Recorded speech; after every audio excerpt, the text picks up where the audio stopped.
So we are in the BIMcraft world at present, and one of the first aspects to demonstrate to the players is the importance of health and safety, and in this case personal protective equipment. At the minute you can see that the game character is just wearing his normal standard clothes, and on the keyboard if you press F5 you can toggle between different views of the character.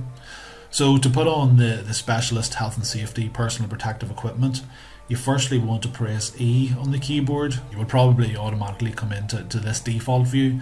So you want to go up to the top of the screen and press the arrow towards the right hand side until it says 2 out of 2.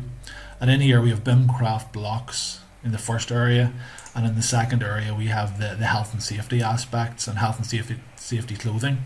In here we've got clothing for 4 different construction professionals, so surveyors, engineers, contractors and building designers.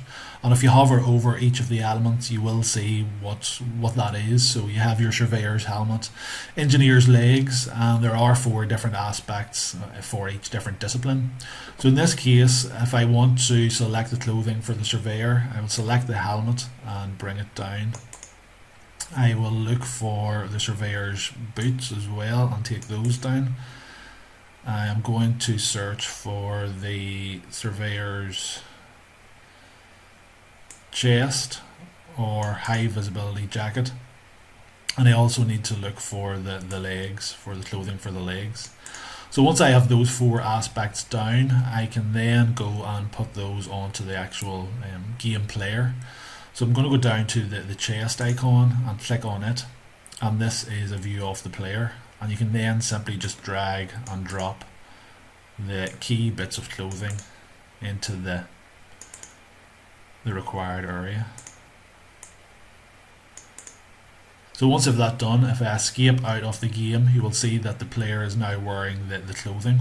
This also has an implication in terms of costing. So if I press C on the keyboard to bring up the cost tab, you will see that placing those items generates a total cost of £100.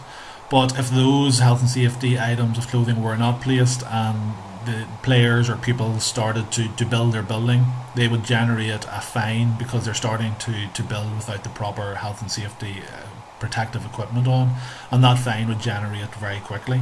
We will come back to that in later videos, but that's just a brief overview of the first aspect in relation to health and safety.